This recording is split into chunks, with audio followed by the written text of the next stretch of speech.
Graça e paz, meus irmãos. Quando eu estava preparando essa mensagem, eu comecei a pensar em algumas coisas, e eu me recordo quando eu comecei a trabalhar a minha vida profissional, eu sempre tive um cuidado de sempre querer fazer o melhor.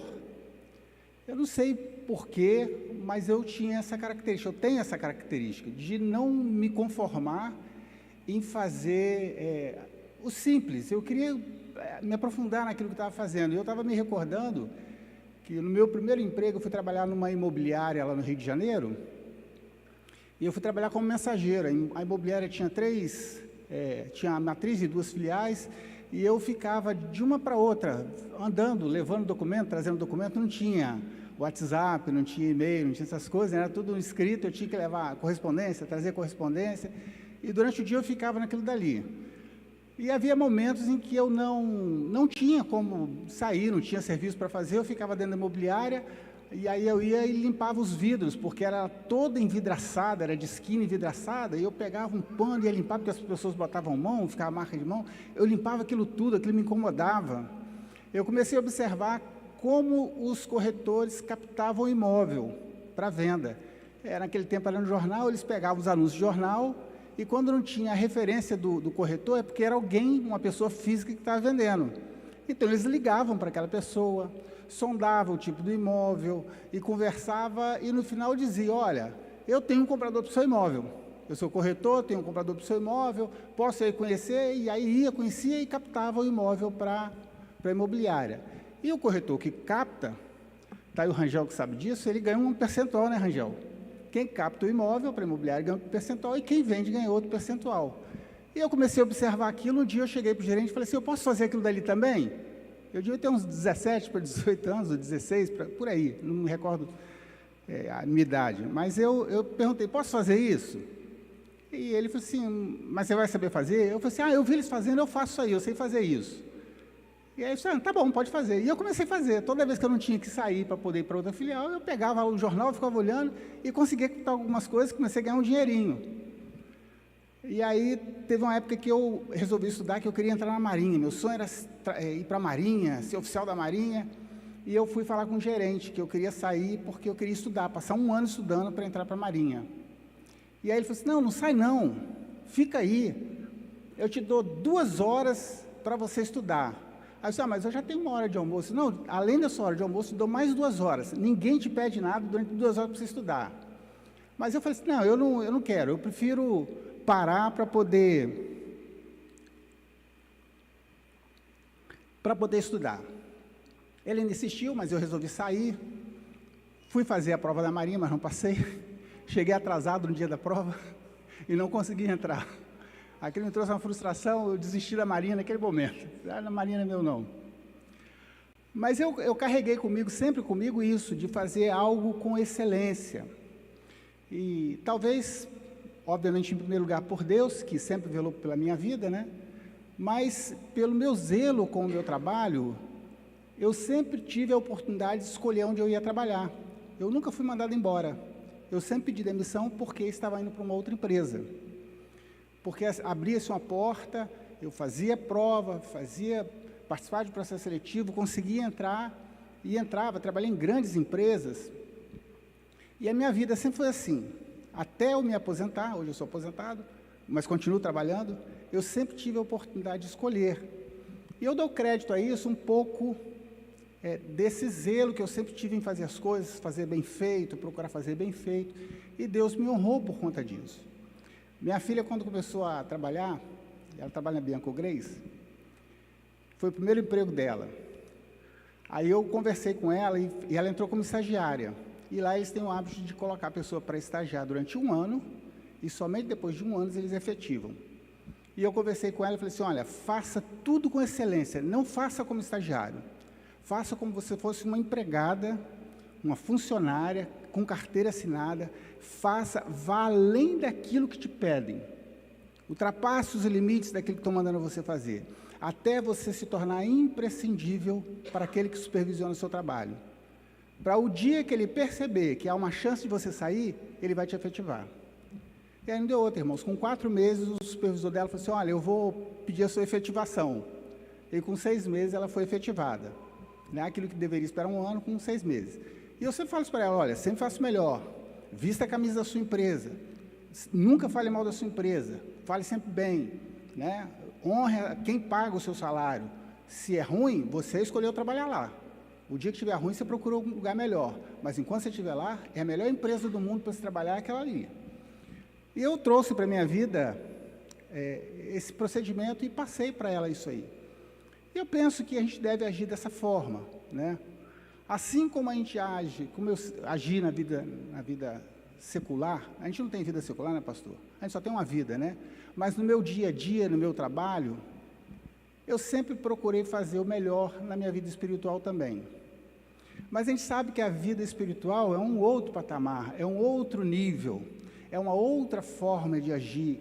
Ali nós não estamos, na nossa vida espiritual, procurando agradar homens, fazer aquilo que homens olhem e gostem daquilo que está sendo feito, né? A gente tem que andar numa linha que, se a gente bobear, tem sempre o nosso inimigo, o inimigo das nossas almas, que vai nos empurrar para sairmos do caminho em que estamos trilhando. Como é que você tem vivido essa obediência com Deus?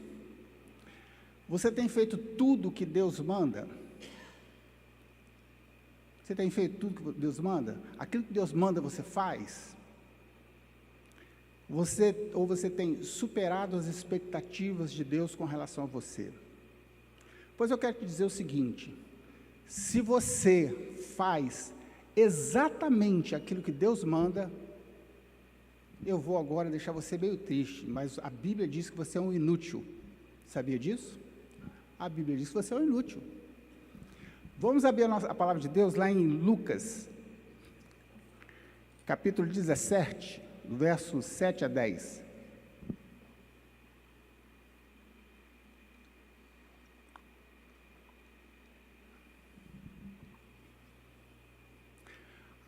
A gente poderia classificar a nossa vida em 3 níveis, né?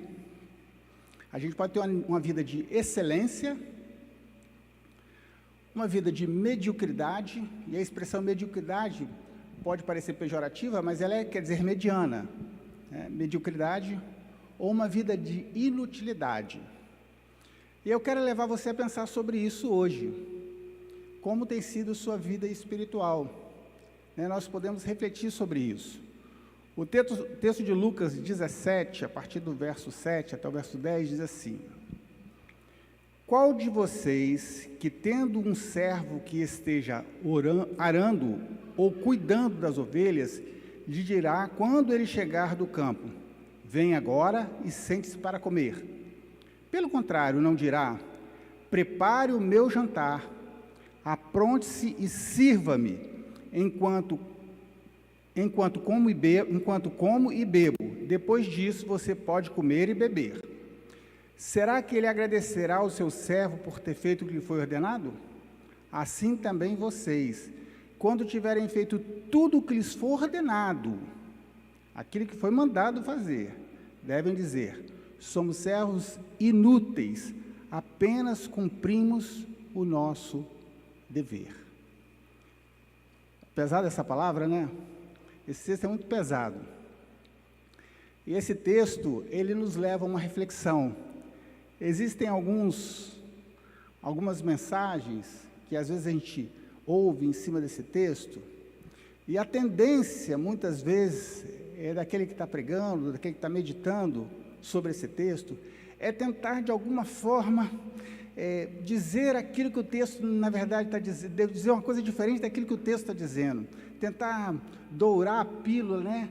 Contornar a realidade do que o texto diz, para poder fazer ele mais palatável, mais saboroso, né? Você receber ele e ele ser mais agradável, e não ser tão duro, mas é um texto extremamente duro, né, Éder?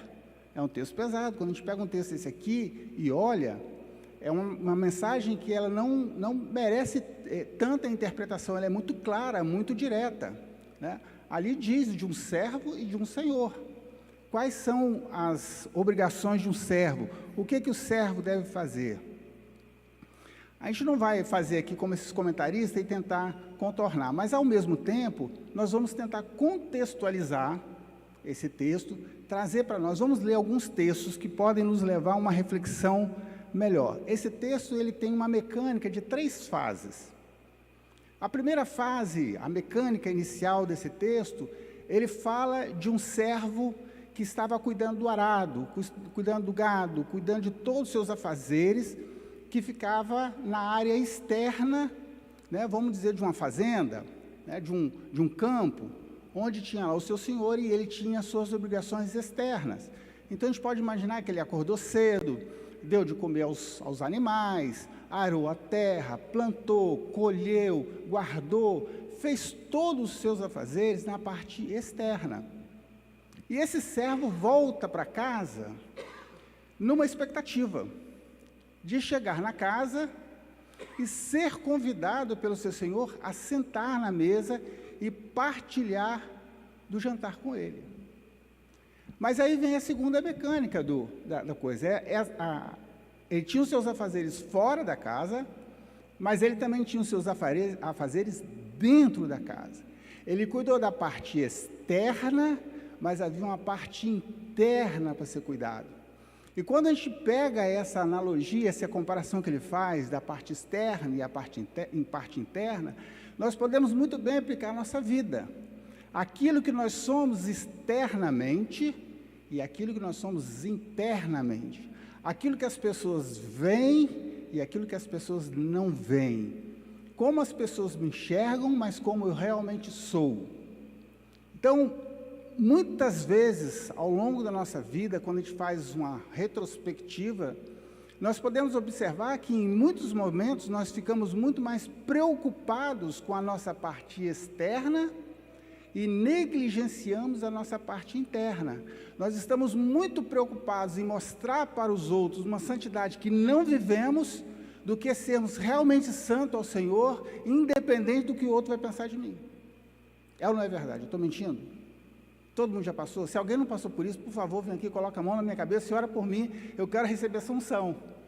Em algum momento da vida, nós já passamos por isso, não é? De ter uma preocupação maior, de fazer as coisas, buscando fazer as coisas para Deus, como se Deus, Senhor de todas as coisas, necessitasse que nós fizéssemos alguma coisa para Ele, quando na verdade é Ele que faz através de nós. Nós somos somente instrumentos. E o terceiro ato dessa mecânica desse texto é o sentar-se à mesa. O terceiro ato, ele só acontece, ele só se concretiza quando o primeiro e o segundo estão completos. Quando eu trabalho a minha parte externa, quando eu trabalho a minha parte interna, eu me sinto apto a sentar na mesa do Senhor. Se eu cuido da minha santidade, da minha vida interior, mas estou pouco me lixando para quem está do meu lado, né, para quem está me vendo, ou até para aquilo que eu estou fazendo, eu não estou completo. Porque as pessoas precisam não só saber que há um Senhor que habita em mim, mas eu preciso demonstrar que esse Senhor habita em mim, com as minhas atitudes, com as minhas palavras, com a minha forma de tratar. Ou seja, há um reflexo externo daquilo que acontece interno.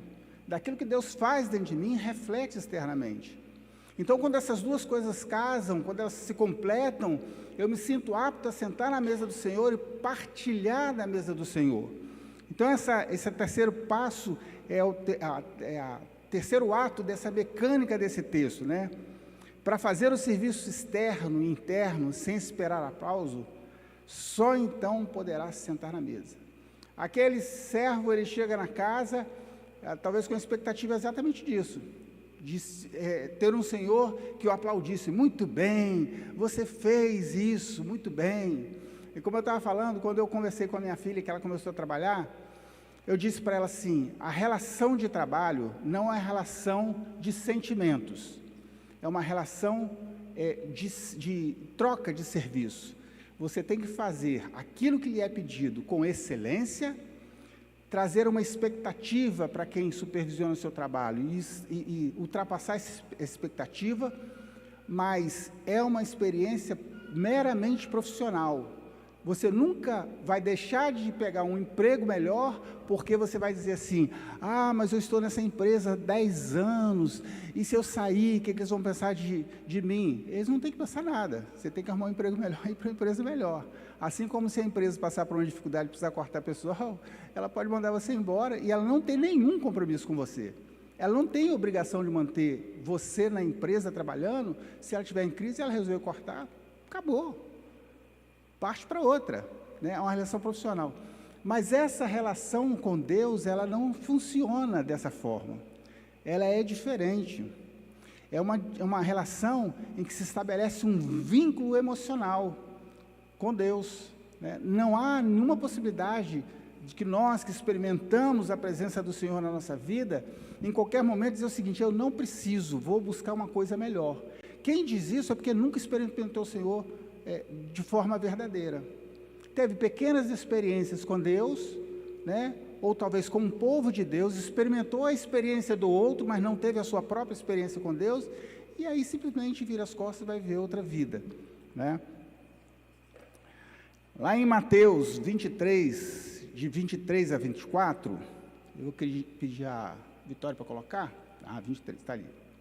A palavra de Deus diz assim, ai de vocês, mestres da lei e fariseus, hipócritas, vocês dão dízimo da hortelã, do endro e do cominho, mas têm negligenciado os preceitos mais importantes da lei. Justiça, repete comigo, justiça, a misericórdia, repete, misericórdia, e a fidelidade. Repete, fidelidade. Não ouvi. Olha lá. Primeiro, justiça, misericórdia e fidelidade. Aí sim, dei uma de Claudio Miro aqui. Vocês devem praticar essas coisas sem omitir aquelas. Guias cegos, vocês comem um mosquito e engolem um camelo. Naquele tempo, em função da religiosidade, se fazia algumas coisas para ser observado, para ser aplaudido. Havia uma religiosidade muito grande. Jesus disse para eles assim, vocês fazem tudo, mas vocês não estão bem na foto. Vocês estão fazendo tudo certinho. A religiosidade leva vocês a fazer tudo certo, conforme diz a lei, os preceitos da lei, vocês seguem isso direitinho. A foto de vocês é excelente, mas ela é externa. Ela não está trabalhando o interno de vocês. Embora eles estejam preocupados com o exterior, o interior precisa ser cuidado. A parte interior, ela é fundamental na nossa vida. Cuidar da nossa vida espiritual, da nossa comunhão com o Senhor é fundamental. E esses homens, eles cuidavam da parte principal, mas negligenciavam a justiça, a misericórdia e a fidelidade. Não eram justos, não eram misericordiosos e nem eram fiéis à palavra do Senhor. Então, eram pessoas que viviam uma religiosidade externa, sem o cuidado de praticar os ensinamentos, os fundamentos da palavra de Deus, que esses três são fundamentos da palavra de Deus, que é justiça, misericórdia e fidelidade. São pessoas que não são justas, são capazes de roubar, literalmente roubar do outro, né? Ficar com troco do outro, ou deu um troco maior, menor e ficar com dinheiro. Ontem nós tivemos uma comunhão na minha célula, e eu estava compartilhando com o irmão, que ali perto da minha casa tem um camarada que faz um churrasquinho. Uma vez eu cheguei lá para comer um churrasquinho à noite, saí da faculdade, passei lá para comer um churrasquinho, e estava chovendo muito, não tinha quase ninguém. Ele comentou comigo que uma pessoa deixou cair um pacote de dinheiro no chão, notas de 50, dava R$480. Caiu a chuva, bateu, ficava tudo molhado. Quando ele viu aquele monte de nota no chão, ele pegou aquelas notas, alguém deixou cair. E ele ficou preocupado com aquilo, foi algum cliente meu. Ele poderia simplesmente, se fosse um desonesto, botar aqui no bolso. E acabou, perderam, achei, né? Achado não é roubado, deixa eu botar no bolso e tal, não roubei de ninguém, está aqui. Mas ele ficou preocupado com aquilo. E ele começou a tentar relembrar quem já tinha passado ali para comprar churrasquinho. E alguns clientes dele, ele tem um número de telefone. E ele lembrou que uma mulher passou lá e estava com a criança meio afobada e tal, e a criança dele, e ela passou ali, ele disse, será que foi ela? Aí ele ligou para ela e perguntou assim, dona fulana, a senhora por acaso perdeu um dinheiro? Ela disse, ai, não acredito que você achou meu dinheiro. Você achou meu dinheiro? Quanto é que você perdeu? Ela, R$480. Aí assim, está aqui, está molhadinho, quer vir buscar ou pega amanhã? Aí eu disse, não, fica com você, amanhã eu passo aí e pego. Mas se fosse uma outra pessoa desonesta, ficaria com dinheiro no bolso. Com esse sentimento que muitas vezes acompanha as pessoas, achado não é roubado. Né? Alguém perdeu, se eu puder achar quem foi que perdeu, eu vou entregar. Mas existem pessoas que não praticam a justiça, e a justiça é isso aí, é dar a ele o que é dele, e ficar com o que é meu, né? Ontem eu estava comentando com a minha esposa que existe um tipo de ação que às vezes as pessoas me procuram para fazer aquele tipo de ação. E eu falei com ela, eu não faço, porque eu não acho justo. Eu não acho justo eu entrar com uma ação dessa natureza e a pessoa ganhar. Eu não acho legal, eu não me sinto bem, eu não pego. Então, às vezes a pessoa me procura, aconteceu isso assim, são tipos de ações com o banco, que a pessoa tem o seu dinheiro arrancado, mas o banco não tem nada a ver com isso. A pessoa, alguém passou um golpe nela e ela transferiu e depois vem, tem como entrar com ação contra o banco? Eu disse, não, o banco não tem nada com isso. Mas eu já vi que quando acontece isso, se entrar com ação, o banco tem que pagar. Eu disse, olha, pode até ter, eu não acho justo, eu não vou mexer com isso. E eu não pego. Tem gente que faz, mas eu não pego. Né? Porque eu não acho que não é justo, não importa se o banco roubou, deixou de roubar, se o banco é rico, se o banco é pobre, não importa. Eu não acho justo, eu não faço. Né? E algumas pessoas às vezes me procuram perguntando se eu faço. Eu digo, não faço. Descarto, eu não me sinto bem fazendo esse tipo de ação. Assim como eu não faço divórcio de crente. Né? Não faço divórcio de uma pessoa que seja crente. Por quê? É uma pessoa que tem luz, ela tem conhecimento, ela deve saber o que ela tem que fazer. Então, eu sempre falo, se alguém vem falar comigo, você faz meu divórcio, é crente? O seu pastor te autorizou? Se ele te autorizar, você pode me procurar, eu faço. Eu sei que o pastor não vai autorizar, então não vou fazer. Né? Eu jogo a responsabilidade para ele. Não sou eu que disse não, foi o pastor que disse. Né? A justiça, a misericórdia. A misericórdia é o desapego daquilo que nós temos em prol do próximo. Né? É você abrir mão daquilo que você tem, não é daquilo que te sobra. Entregar a alguém aquilo que te sobra é muito fácil, mas você tirar aquilo que você precisa e entregar ao outro. Quando nós estávamos no outro templo, no templo antigo ainda, eu me recordo de um fato que aconteceu. Chegou uma pessoa muito simples, muito pobre, na igreja, no final do culto, e aí as pessoas foram conversar, e parecia uma pessoa que estava passando um momento difícil, e teve um irmão que tirou o sapato e deu para ele. O irmão voltou para casa na meia e deu o sapato para ele, porque o homem estava descalço. Mas foi assim, um negócio tão discreto, irmão, ele não chegou na frente de todo mundo, vou tirar meu sapato, entregar para você, para que as pessoas pudessem... Mas foi uma coisa discreta. Depois que eu vi, eu disse, ué, o que eu ouvi? Não, eu dei para o moço. Rapaz, você deu seu sapato para o homem? Eu tenho sapato em casa, depois eu dou um jeito. E era um sapato bonito, e o homem saiu lá, todo meio maltrapilho, mas com um sapatão bonito, né? Todo enceradinho, bonito. Então, a misericórdia é isso. E quando eu falo da fidelidade é ser fiel ao Senhor. Quando eu sou fiel ao Senhor, eu consigo ser fiel em todas as outras coisas. E fidelidade é obediência, em especial quando se trata de dízimos e ofertas. É ser fiel ao Senhor, aquilo que não é meu é do Senhor, eu sou fiel a Ele, eu devolvo ao Senhor. É ser fiel a Deus na obra dEle, é ser fiel a Deus naquilo que Deus me chama para fazer, daquilo que Deus me comissionou a fazer, é não fugir das minhas responsabilidades enquanto cristão. Isso é fidelidade. Em Lucas, capítulo 15, do verso 29 até o verso 32, a palavra de Deus nos diz assim: mas ele respondeu ao seu pai: olha, todos esses anos tenho trabalhado como um escravo a teu serviço e nunca desobedeci às tuas ordens, mas tu nunca me deste nem um cabrito para eu festejar com os meus amigos. Mas quando volta para casa esse seu filho que esbanjou os teus bens com as prostitutas, matas o novilho gordo para ele. Disse o pai: meu filho, Você está sempre comigo e tudo que tenho é seu. Mas nós tínhamos que comemorar e alegrar-nos, porque este seu irmão estava morto e voltou à vida. Estava perdido e foi achado. O filho que havia ficado com o pai era trabalhador, cuidava dos seus afazeres, né? Eu imagino que era aquele filho que todo pai quer ter.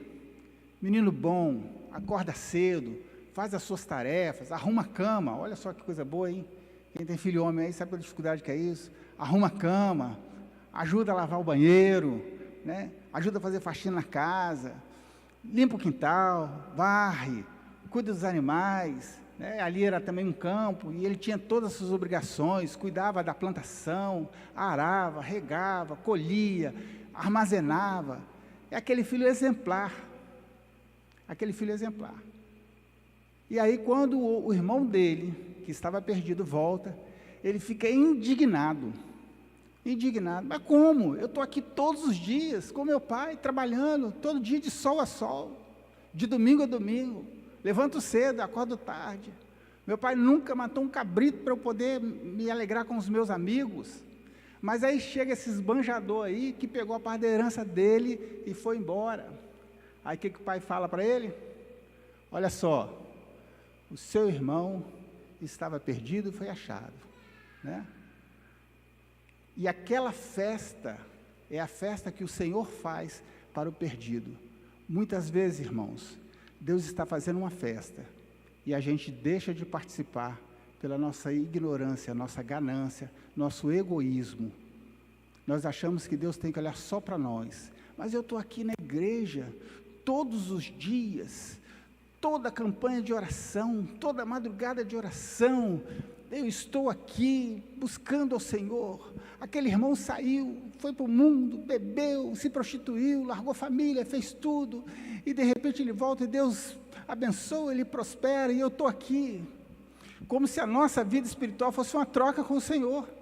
Ó Senhor, eu estou te servindo, mas eu quero ser agraciado pelo Senhor, eu quero receber alguma coisa em troca, como se Deus tivesse alguma obrigação conosco, como se a nossa relação com Ele fosse uma relação negocial, quando na verdade é uma relação de gratidão, que independente do que Deus faça por mim hoje, o que Ele fez lá atrás é muito maior do que qualquer coisa que Ele venha fazer hoje nessa vida. Ele me deu a oportunidade da salvação na cruz, Ele se entregou por mim, aquela cruz era minha, era sua, quem tinha que estar lá éramos nós, eu e você tínhamos que estar lá, e mesmo assim não teríamos condições de pagar pelos nossos pecados, nós estávamos mortos em nossos delitos, em nossos pecados, e Cristo se entregou por mim e por você, Ele morreu por nós. Essa é a maior obra que Deus pode fazer na minha vida e na sua vida. Qualquer outra coisa que Ele faça na vida do irmão ou na sua, não importa, nada supera o sacrifício dEle na cruz. Nada supera o sacrifício dele na cruz. E para dizer a verdade, irmãos, aquela festa que o pai faz para o filho, ninguém merecia estar ali, nem aquele que retornou, nem o que ficou. Aquela festa, somente o pai tinha o merecimento de estar ali. A festa que Deus faz, nós não merecemos estar nela, nós não temos merecimento nenhum. Deus não encontra em mim e em você absolutamente nada que justifique Ele morrer na cruz do Calvário, a não ser nele mesmo, o amor dEle por mim e por você. Deus nos ama de tal forma que o amor dEle encobre os nossos pecados e Ele consegue nos enxergar, porque se fosse para Ele olhar em mim e em você alguma coisa, algum motivo para Ele nos amar, Ele não encontraria. Toda a motivação de Deus está nele mesmo, está nele. Ele decidiu nos amar e ponto, não há justificativa para isso. Ele não encontra justificativa em nós para o seu amor. O amor dele nasce nele mesmo e é para Ele, e é por Ele. E é por Ele mesmo que Ele se entrega por nós, porque Ele nos ama e assim Ele decidiu. Essa festa que o pai faz para o filho, é uma festa que somente o pai deveria estar presente. Só ele merece estar nessa festa, nenhum de nós. Mas o amor de Deus, que excede a todo o entendimento, Ele abre uma porta gigantesca para que todos entrem. A palavra de Deus diz que a porta é estreita, né?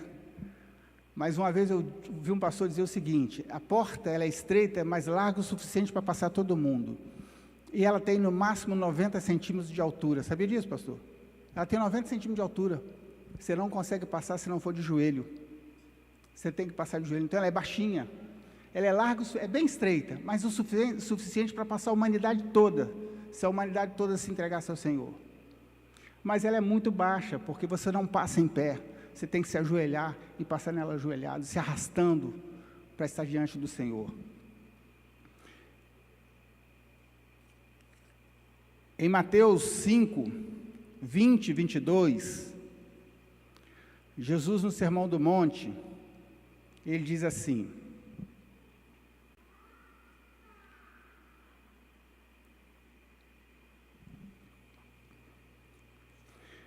pois eu lhes digo que se a justiça de vocês não for muito superior à dos fariseus e mestres da lei, de modo nenhum entrarão no reino do céu. Por isso, pois eu lhe digo, se a justiça de vocês não for muito superior, não é só superior, é muito superior, à dos fariseus e mestres da lei, de modo nenhum entrarão no reino dos céus. Vocês ouviram o que foi dito aos seus antepassados: não matarás? E quem matar estará sujeito a julgamento? Mas eu lhes digo que qualquer que se irar contra seu irmão estará sujeito a julgamento. Também qualquer que disser a seu irmão, racá, será levado ao tribunal. E qualquer que disser louco, corre o risco de ir para o fogo do inferno. A religião dos fariseus dizia o seguinte: 2 mais 2 é 4. É assim, existe uma lei e você tem que seguir essa lei. Era um jugo pesado que se colocava em cima do ombro das pessoas e que elas tinham que seguir aquilo de forma que não poderia mudar absolutamente nada. Você tem que estar sob o jugo da lei, o peso da lei, e havia uma cobrança muito forte em cima do povo para que vivesse daquela forma. Era uma religião de aparência, em que você deveria mostrar como você vivia. Então você tinha que andar na lei. Era para fazer isso, tem que fazer isso. Era para fazer aquilo, tem que fazer aquilo. Não havia nenhuma possibilidade de você fazer qualquer coisa diferente daquilo dali. E se você fizesse qualquer coisa diferente daquilo dali, você já estava em pecado. Você já estava sujeito aí na frente do sacerdote. Você tinha que procurar o chefe lá da sinagoga para poder pagar pelos seus pecados. Então era um jugo, um peso muito grande. Mas e o interior? Jesus mesmo bate muito pesado com os fariseus, né? A gente tem que pensar também nisso. Como é que está o meu interior? Eu tenho cuidado da minha casa interior, da minha relação com Deus? Deus tem entrado na casa que eu abri para Ele, no meu coração, e essa casa está limpa? Ou será que tem sujeira escondida? Será que existem cômodos nesta casa que Deus não pode entrar?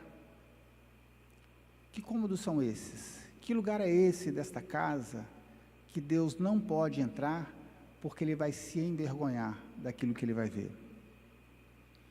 Muitas vezes, a gente está na mesma igreja e não conversa com o irmão. A gente não consegue se relacionar com o irmão. Domingo passado, nós estávamos estudando ali na classe geral, e nós falamos sobre isso, daquele texto, Jesus falando com seus discípulos, né? Eles perguntam: Senhor, quantas vezes nós devemos perdoar? 7 vezes 7? Aí ele fala 70 vezes 7. Eu nunca tinha parado para poder pesquisar o porquê Jesus usou o número 70 vezes 7, dá 490. A única coisa que eu fiz foi o cálculo, você tem que perdoar o irmão a cada 3 minutos aproximadamente. Ele te ofendeu, daqui a 3 minutos te ofende, vai lá e perdoa de novo, daqui a 3 minutos de novo. Mas o 490, ele tem um porquê. O 490, ele te leva a uma expressão no hebraico, quer dizer tamim, que quer dizer perfeição. E quando Jesus fala do perdão, a ênfase que ele dá não é nem a quantidade, é a intensidade. É o perdão com intensidade, é perdoar mesmo. E aí até surgiu aquela discussão na sala, né? Alguns falaram assim: mas se minha esposa me trair esse mês, aí eu perdoo. Aí mês que vem, isso é palavra de machista, né? Aí mês que vem ela me traz de novo, eu vou ter que perdoar de novo? Se inverter, oi? Isso. E aí eu trouxe um vídeo, eu passei esse vídeo lá na sala, depois todo mundo falou das suas dúvidas com relação ao perdão, eu passei um vídeo que talvez alguns de vocês já tenham visto, eu poderia até ter trazido hoje para poder passar aqui, mas é um vídeo que fala de um serial killer norte-americano. Ele matou cerca de 90 mulheres, mas conseguiram provar 48. E para ele não ter a pena de morte, ele confessou os seus crimes. As 48 mulheres ele confessou, ele reconheceu que foi ele que matou. E no dia do julgamento dele, os familiares puderam pegar o microfone e falar alguma coisa para aquele homem.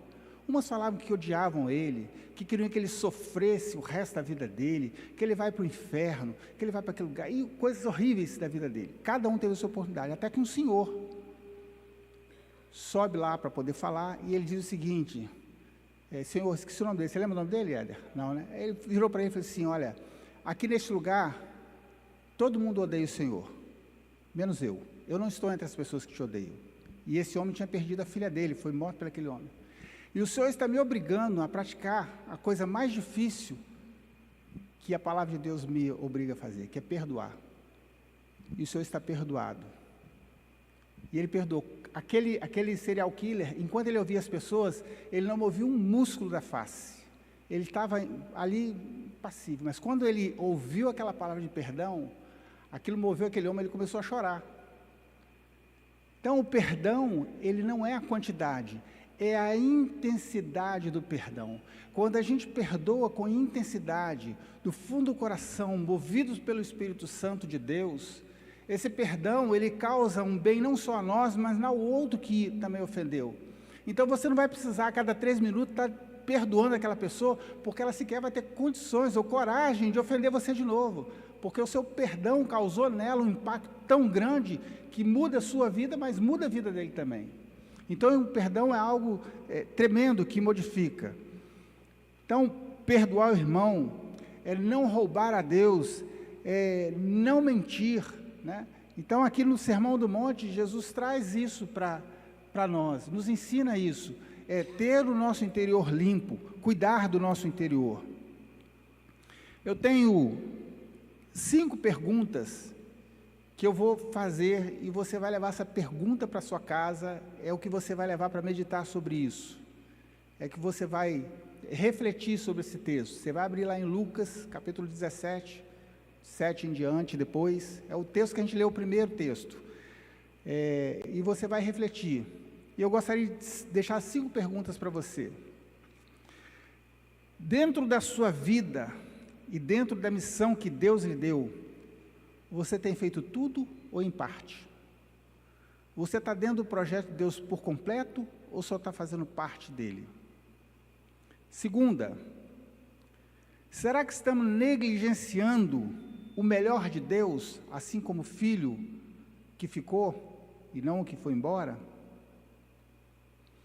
E eu me lembro aqui daquele texto de Marta e Maria, Jesus lá na casa deles, e eu fiquei imaginando Marta ali, Maria aos pés de Jesus, cuidando de Jesus, e Marta lá, limpando a pia, passando café, fervendo água, e preparando uma broa, e fazendo um monte de coisa, e daqui a pouco ela olha para a irmã dela, ela não está lá nos pés de Jesus, mas Senhor, ela não está fazendo nada. Olha, deixa ela está fazendo o melhor, ela escolheu o melhor, você escolheu limpar a casa, você escolheu fazer alguma coisa para mim, ela resolveu estar comigo. Você percebe a diferença de você fazer alguma coisa para Deus e de você estar com Deus? Quando você resolve fazer alguma coisa para Deus, você é movido pelo seu interesse em fazer alguma coisa. Mas quando você está com Deus, você é movido pelo próprio Deus a fazer as coisas que agradam a Ele. Maria foi movida a estar com Deus. Jesus não precisava de ninguém fazer nada para Ele, Ele só queria estar com eles, só queria estar com os seus amigos. E ela não soube, Marta não soube usufruir deste momento de estar com Ele. Imagina que chega alguma pessoa na sua casa, que domina um determinado assunto que você gosta muito, Ah, você gosta de futebol, o camarada entende tudo de futebol. Ah, você gosta de Fórmula 1, o cara sabe tudo. Ah, astronomia, eu sou apaixonado por astronomia, e você recebe na sua cara um cara que conhece tudo de astronomia. O que você vai fazer? Você vai para a cozinha e ficar fazendo bolo enquanto o cara está lá conversando com alguém? Não, você vai lá ouvir o que ele tem para falar. Não é? Quando esse missionário que teve aqui, como é que é o nome dele? Esqueci, o Cleiton, ele esteve lá em casa. E aí nós fizemos um lanche lá para ele. Irmãos, o dia que ele vier, ele leva na sua casa. Ouve as experiências daquele homem, você vai ficar extasiado com as experiências dele. E aí eu aproveitei para ouvir tudo que ele tinha para falar. A gente passou uma tarde toda ele contando as experiências dele. Não só ele, acredito que os outros missionários também tenham. Mas eu aproveitei uma pessoa que tem uma carga de experiência de campo muito grande, muito boa. E aí, o que nós fizemos? Nós preparamos tudo que preparar antes, mas na hora que ele chegou estava tudo pronto. E aí nós pudemos ir comendo e falando. Mas existem pessoas que estão tão preocupadas em fazer algo para Deus do que usufruir da presença de Deus. Existe um momento de fazer, mas existe um momento de usufruir da presença de Deus. Terceira pergunta. Será que alimentamos expectativas de recompensa pelo nosso trabalho na obra? Quantas pessoas não estão trabalhando na igreja, num ativismo às vezes exagerado, não tem tempo para a família, na expectativa de receber alguma coisa do Senhor? Como se Deus, como eu já disse, tivesse uma obrigação de nos entregar algo por aquilo que estamos fazendo. 4. Será que não temos feito somente aquilo que nos foi mandado, que é a nossa obrigação? Sendo assim, somos servos inúteis? Às vezes nós estamos na obra, fazendo aquilo que Deus nos comissionou, mas só isso que nós estamos fazendo. Há uma expectativa dos céus na nossa vida. Eu fico imaginando que os anjos do Senhor ficam lá, esse é meu servo, ele vai dar um passo a mais, eu dei essa comissão para ele, mas ele vai adiante, ele vai mais, eu acredito nele, ele é capaz, eu capacitei, eu dei dons, ele vai mais. Há uma expectativa dos céus naquilo que nós estamos dispostos a fazer, a entregar ao Senhor, a dispor ao Senhor na nossa vida, para que Ele realize a sua obra aqui na terra. 5. Será que não é hoje o momento de deixar de ser um servo medíocre e inútil? Será que nós conseguimos isso? Pode ser que seja numa sexta-feira, ouvindo uma pregação que não é de um pregador, e você chega à conclusão de que você tem sido um servo inútil na obra do Senhor. E talvez seja o dia de você deixar de ser inútil e mudar de faixa. Eu quero ser pelo menos medíocre. E depois que eu chegar medíocre, eu quero ir à excelência do Senhor. Eu quero usufruir da presença do Senhor. Eu quero estar no banquete que o Senhor prepara. Este é o momento de nós refletirmos sobre isso. Em Mateus 23, 25 a 26, para a gente encerrar. Ai de vocês, mestres da lei, fariseus hipócritas, vocês limpam o exterior do copo e do prato, mas por dentro eles estão cheios de ganância e cobiça. Fariseu cego, limpe primeiro o interior do copo e do prato, para que o exterior também fique limpo. Chegamos ao ponto, e é exatamente nesse ponto, é de refletirmos aquilo que Deus realmente espera de cada um de nós, de mim e de você. Qual a expectativa dos céus com relação à minha vida, com relação à sua vida? É hora da gente refletir sobre isso. A qualquer momento, não importa quanto tempo de caminhada você tem com o Senhor, não importa quanto tempo você serve o Senhor nesta igreja ou em outras igrejas, isso não importa. Mas todo dia é dia de refletir. Senhor, eu tenho superado as expectativas do Senhor com relação à minha vida? Eu tenho superado aquilo que o Senhor tem depositado em mim? Aquilo que o Senhor entrega nas minhas mãos, eu tenho feito com excelência? Ou eu tenho sido um servo inútil esperando aplausos do Senhor? Esperando recompensas do céu, pelo mínimo que eu tenho feito. Amém? Que Deus possa ministrar essa palavra ao meu coração, ao seu coração. Ela falou profundamente comigo, com relação a muitas coisas que eu preciso refletir. Desde o dia que o pastor falou comigo que eu ia pregar, eu comecei a procurar um texto e eu já conhecia bastante esse texto. E eu comecei a pensar assim, é um texto pesado, mas é um texto que faz a gente refletir sobre como tem sido a nossa vida. Amém? Vamos ficar de pé para nós orarmos. Senhor Deus e Pai, nós bendizemos ao Senhor nesta noite, nós te agradecemos, ó Deus, pela tua vida, pelo sacrifício de Jesus Cristo na cruz por nós. Pai, nós queremos nos apresentar diante do Senhor, passar em revista, ó Deus, ao Senhor, as nossas vidas. Deus, como nós temos falhado, como nós temos vivido, ó Deus, uma vida muitas vezes de inutilidade na tua obra, fazendo somente aquilo que o Senhor nos tem comissionado. Nós queremos nesta noite, ó Deus, pedir que teu Espírito Santo, ó Deus, mova o nosso coração, a nossa alma, ó Deus, trabalhe a nossa mente.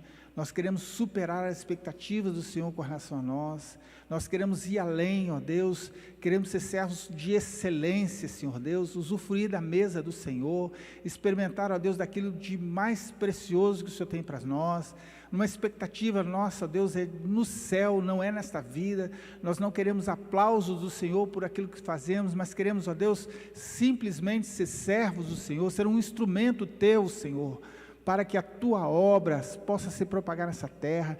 Nós queremos ser um instrumento do Senhor, ó Deus, para alcançar os nossos vizinhos, os nossos amigos, as pessoas que se relacionam conosco. Usa cada um de nós, tira de nós, ó Deus, todo o nosso egoísmo, Senhor, tudo aquilo que impede de sermos utilizados pelo Senhor, tudo aquilo, ó Deus, que tem atrapalhado nossa comunhão completa contigo, de sermos usados pelo teu Espírito Santo, Senhor Deus. Muda a nossa história.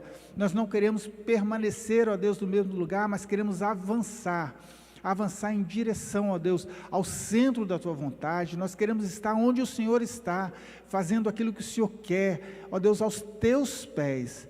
Ó Deus, guarda-nos e leva-nos para as nossas casas, em nome de Jesus. Amém. Aleluia, glória a Deus, palavra muito abençoada, viu, irmãos? E eu acho que é um tempo bom para reflexão, né? Porque muitas vezes a gente não para pensar quais são os talentos, os dons que Deus nos entregou. E só o fato de sabermos que Deus nos deu algum talento, algum dom, e a gente não está nem aplicando, praticando este dom, este talento, a gente já está sendo um servo negligente e infiel. Então, quantos de nós temos uma noção muito errada de que nossa função é frequentar o culto, é frequentar a célula, é frequentar a escola bíblica? Mais do que isso, claro que essa é uma função, é um dever de todo cristão, mas mais do que isso é praticar o que nos é ensinado, né? Então hoje a gente recebe uma palavra muito doce, muito forte, muito viva, de nós surpreendermos a Jesus, ao Senhor, por aquilo que a gente faz, não para mostrar, mas pela alegria de estarmos servindo ao nosso Senhor, ao nosso Deus. Eu sei que não é possível surpreender Deus, mas é uma maneira humana de falar, né? É tão agradável quando a gente é surpreendido por uma pessoa que a gente ama, né? A gente não esperava aquilo e ela chega e nos oferece, nos entrega, fala uma palavra para nós. E eu acho que Deus, assim, tem certeza disso, que o Senhor fica muito feliz, embora no interior dele ele saiba. Eu sabia que ele pode fazer isso todos os dias, mas ele fica feliz em nos ver, nós tentando surpreendê-lo, dando o melhor de nós naquilo que nós fazemos. Então hoje o desafio não é fazer, é fazer o melhor para o nosso Senhor. E aí a dimensão de mensurar, de medir, não é mais terrena, ela é celestial. Ou seja, não somos nós quem vai medir, mas é o Senhor que vai mensurar. E Ele quer muito mais do que atividade, Ele quer o nosso coração. Ele quer que nós nos assentemos com Ele. Que essa palavra nos desperte a amá-lo mais, a viver mais para Ele, a você refletir. O que você tem feito que demonstra que você tem uma porção boa de Maria? E você não é frequentemente Marta, né? Porque a gente confunde muito fazer as coisas para Deus do que estar com Deus. Estar assentado, ouvindo a voz dEle. É maravilhoso. Eu ouvi ontem, estava num retiro, e um pastor falando de alguém que ele amava tanto a Deus e a sua palavra, que ele lia todos os dias uma média de 40 a 50 capítulos das Escrituras por dia. E aí eu comecei a pensar na minha pequenez, né? Nunca li 40 capítulos num dia. Mas não foi ele que foi lá na reunião e contou, é alguém que conhece, que sabia da vida dele, que viu ele fazer isto. Ele tinha o prazer de estar com o Senhor, vivenciando a comunhão com o Senhor através da sua palavra. Que isso nos estimule e nos leve a amar mais ao Senhor, amém? Vamos orar? Deus, nós cremos que esta palavra veio do céu para nós. Nós queremos te agradecer, Senhor Deus, que o teu servo ouviu do Senhor o que nós precisávamos ouvir. Ele conseguiu discernir, Senhor Deus, o projeto do Senhor para nós nesta noite e entregou este projeto. E nós queremos te obedecer, Senhor, nós queremos ouvir esta voz e continuar caminhando com ela, que ela continue, Senhor Deus, gritando no nosso coração, gritando na nossa mente, nos mostrando que nós podemos dar o melhor para o Senhor, nós podemos nos apresentar de forma melhor, sermos mais obedientes ao Senhor e à sua palavra, e nunca esquecermos que melhor é estar com o Senhor do que fazer coisas para o Senhor. Dá-nos esta graça, Senhor. Nos abençoe, abençoe cada um de nós, leva-nos em paz para os nossos lares, põe a tua mão sobre nossas vidas, sobre o nosso coração. O Senhor nos permite ser um servo melhor amanhã, muito melhor do que hoje. E que depois da manhã sejamos melhor do que amanhã. Faz isto em nós. Nos abençoe neste final de semana, neste sábado. Prepara-nos para um domingo de entrega, Senhor Deus, de devolução de nossa gratidão, de nossa fidelidade, de nossa sinceridade ao Senhor. No nome de Jesus. Amém, Senhor. E que a graça do Senhor Jesus, o amor de Deus Pai, a comunhão e a consolação do Espírito Santo seja com você e sobre você hoje e sempre. Amém, amém, aleluia. Vai em paz, o Senhor te abençoe.